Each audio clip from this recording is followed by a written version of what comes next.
एक ऐसा कातिल जिसे पकड़ने के लिए पुलिस को अपनी वर्दी उतारकर डॉक्टर के कपड़े पहनने पड़े, यानी कि पुलिस से डॉक्टर का रूप लेना पड़ा। और पुलिस उस सातिर कातिल को पकड़ने के लिए डॉक्टर के भेष में आ जाती है। पुलिस डॉक्टर के भेष में इसलिए आती है क्योंकि जो कातिल था वो बहुत ही शातिर किस्म का था। वो कोई भी सबूत नहीं छोड़ता था, लेकिन एक छोटा सा सबूत था जो कि सीएसएफएल टीम के हाथ लगा था। लेकिन उस सबूत को भी पुख्ता करने के लिए कातिल का ब्लड सैंपल, कातिल की डीएनए रिपोर्ट चाहिए थी, ताकि उसे मैच करके कातिल को पकड़ा जा सके।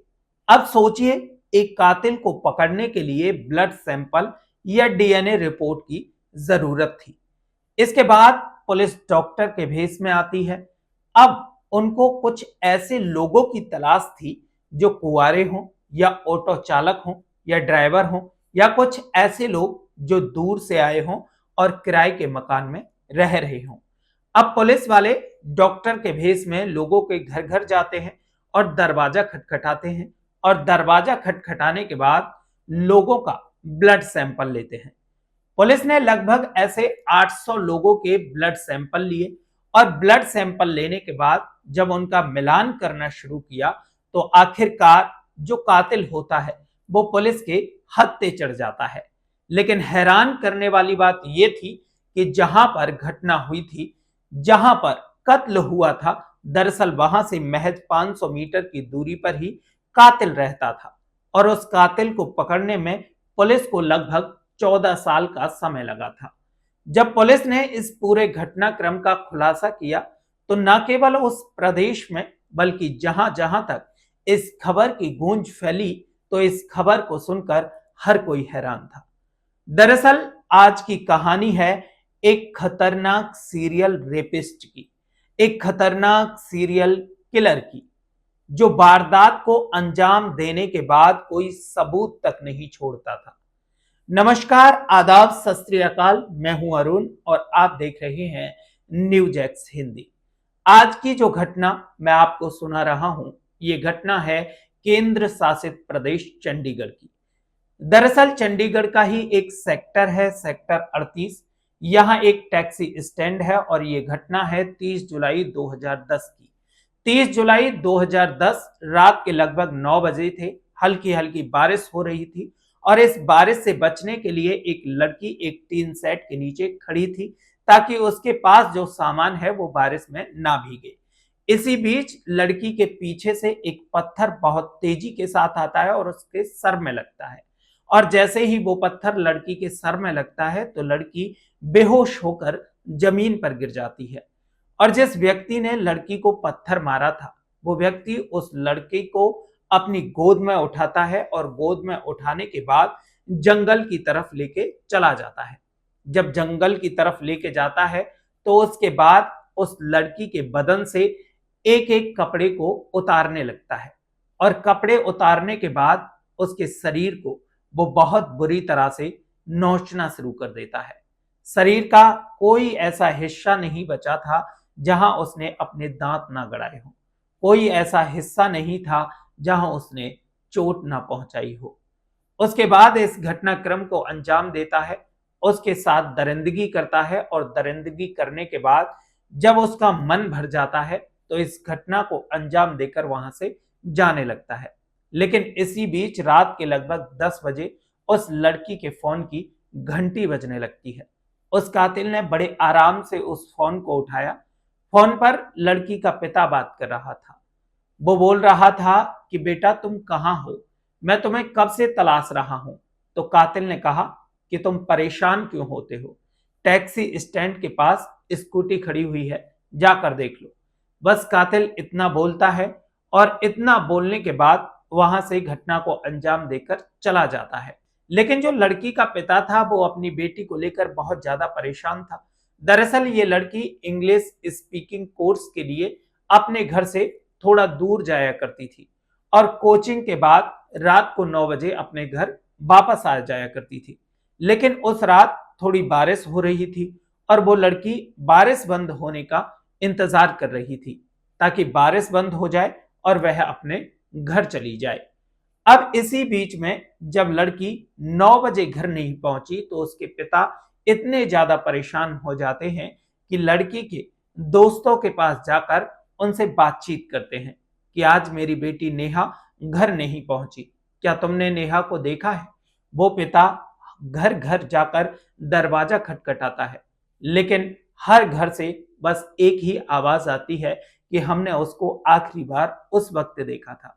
लेकिन जैसे ही लड़की का पिता अपनी बेटी के फोन पर फोन करता है और उसे पता चलता है कि टैक्सी स्टैंड के पास उसकी स्कूटी खड़ी हुई है, तो लड़की का पिता टैक्सी स्टैंड पहुंच जाता है और लड़की की स्कूटी को देखकर फूट फूट कर रोने लगता है, जोर जोर से रोने लगता है, क्योंकि उसी स्कूटी के पास थोड़ा सा ब्लड पड़ा हुआ था।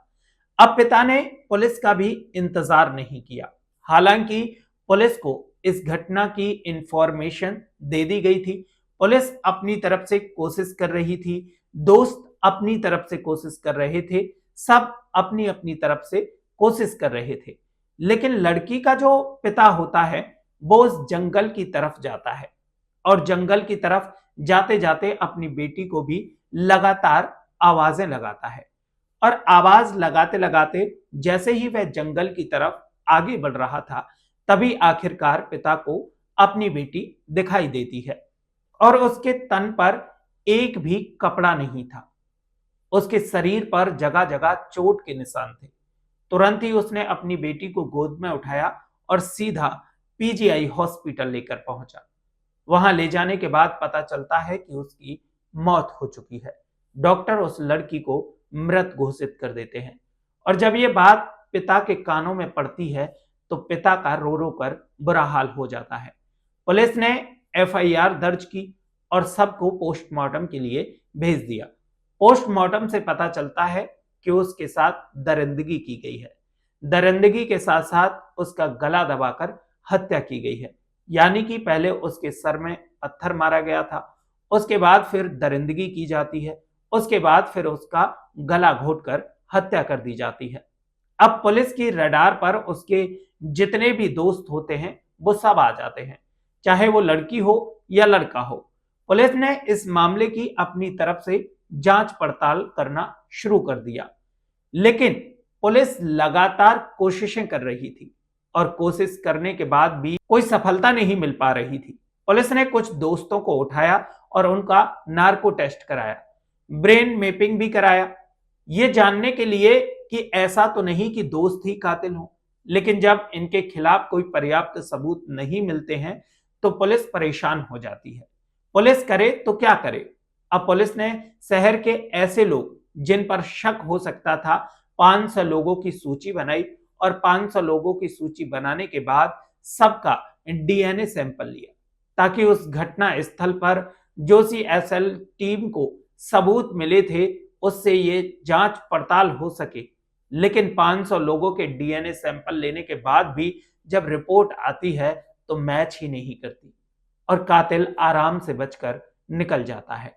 पुलिस इस मामले में चार्जशीट भी लगाती है, लेकिन कोर्ट में जाकर यह मामला इसलिए मजबूती नहीं पकड़ता क्योंकि ना कोई गवाह था और ना ही कोई सबूत था और इसलिए कोर्ट ने इस मामले को गंभीरता से न लेते हुए पेंडिंग में डाल दिया और कहा कि जांच में आपको पर्याप्त सबूत नहीं मिले हैं।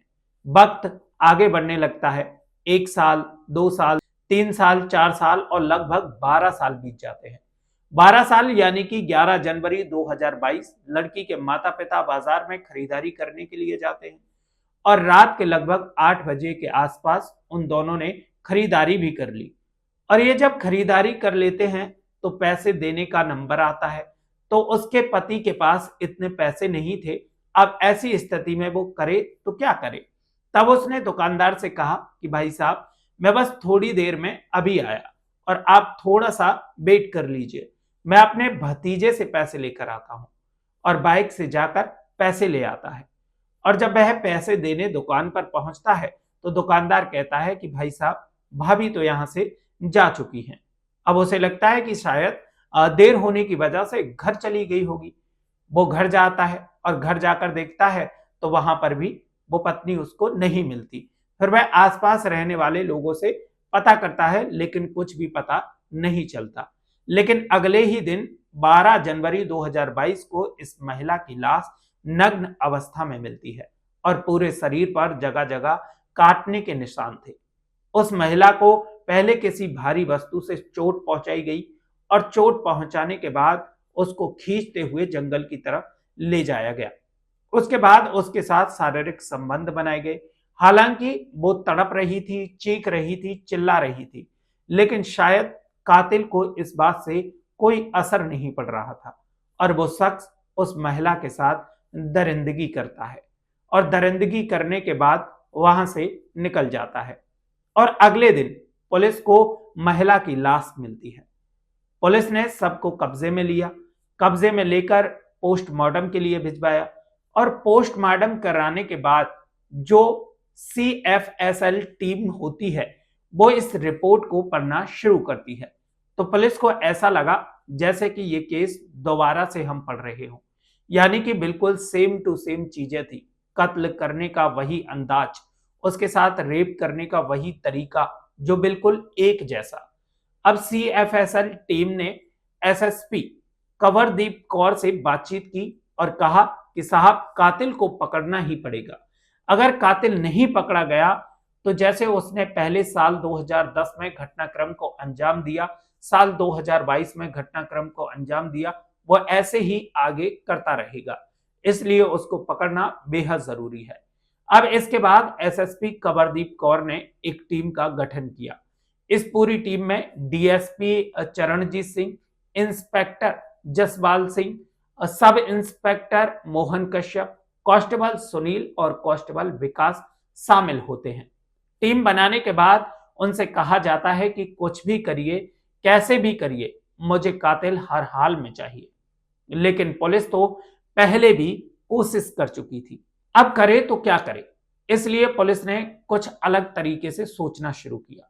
500 लोगों की रिपोर्ट तो उनके पास पहले से थी, तो इसलिए उनके पास दोबारा जाने की जरूरत नहीं थी।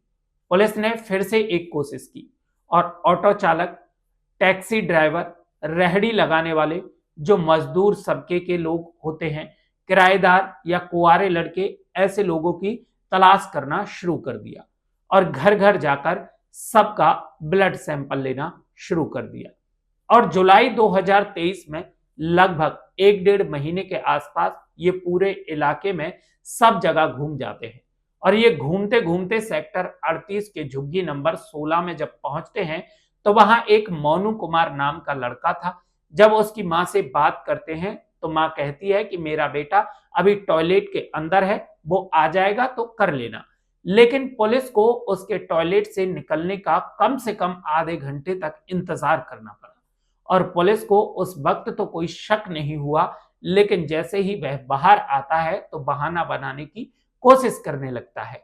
अगर डॉक्टर होते तो शायद एक बार मान जाते, लेकिन वह पुलिस वाले थे, उनका मकसद ही जांच करना था। उन्होंने मोनू को बड़े प्यार से समझाया और बातचीत करने के बाद उसका ब्लड सैंपल ले लिया और ब्लड सैंपल लेने के बाद कहा कि ठीक है, अब तुम आराम से जहां जाना चाहो वहां चले जाओ, हमें कोई भी दिक्कत या कोई भी परेशानी नहीं है। इसके बाद वो चले जाते हैं और अप्रैल 2024 में अंतिम सप्ताह में ब्लड रिपोर्ट आ जाती है और ब्लड रिपोर्ट आने के बाद मोनू कुमार की ब्लड रिपोर्ट से रिपोर्ट मैच कर जाती है और 1 मई 2024 को अब पुलिस वाले फिर से उसके घर में जाते हैं। लेकिन अब पुलिस वाले डॉक्टर के रूप में नहीं थे। जैसे ही वो उस लड़के के घर पहुंचे तो मोनू देखते ही पहचान गया कि ये तो वही लोग हैं जो डॉक्टर बनकर पिछली बार आए थे। अब पुलिस उसे गिरफ्तार कर लेती है। घटना स्थल से मोनू के घर की दूरी होती है वो महज 500 मीटर की होती है, यानी कि जिस वक्त उसने पहले वाला घटनाक्रम को अंजाम दिया था तब वह 20 साल का था। पुलिस को शायद उस वक्त इतना शक नहीं हुआ, काश उस वक्त भी अगर उसका ब्लड सैंपल ले लिया गया होता तो वो कातिल पहली बार में ही पकड़ा जाता। ये जो मनदीप कौर की हत्या हुई थी वो कभी हत्या नहीं होती। पुलिस ने जब इस मामले की जांच पड़ताल करना शुरू किया तो उसे पता चला कि हिमाचल प्रदेश की एक जगह है जिसका नाम है चंबा। 19 सितंबर 2008 में ऐसे ही डिट्टू जैसे एक हत्याकांड को भी अंजाम दिया गया था। नेहा और मनदीप कौर की वारदात को भी ठीक वैसे ही अंजाम दिया गया। पहले दरिंदगी की गई और उसके बाद हत्या। आखिरकार पुलिस ने उस हत्यारे, उस कातिल को गिरफ्तार कर तो लिया। पुलिस को पता चला कि हिमाचल प्रदेश के चंबा में भी इस लड़के पर दुष्कर्म के बाद हत्या करने का आरोप था। चंडीगढ़ पुलिस का यह दावा है कि मोनू कुमार ही असली कातिल है। उसने ही दोनों कत्ल किए हैं। पुलिस के पास पर्याप्त सबूत थे। उसके बारे में और पता करने की कोशिश की तो पता चला कि वो उत्तर प्रदेश का ही रहने वाला है। पुलिस की कोशिश थी कि कम से कम समय में इस कातिल के खिलाफ चार्जशीट लगाई जाए और कम से कम इसे फांसी की सजा होनी चाहिए, क्योंकि इसने जिस घटनाक्रम को अंजाम दिया था वो वाकई अपने आप में बहुत भयानक था। इस पूरे घटनाक्रम को सुनाने का उद्देश्य किसी को परेशान करना नहीं है, किसी का दिल दुखाना नहीं है, बल्कि आपको जागरूक करना है, आपको सचेत करना है। कातिल कितना भी शातिर किस्म का क्यों ना हो, यदि पुलिस अपनी पर आ जाए या पुलिस ईमानदारी से जांच करे तो कातिल हर हाल में पुलिस की गिरफ्त में आ जाएगा।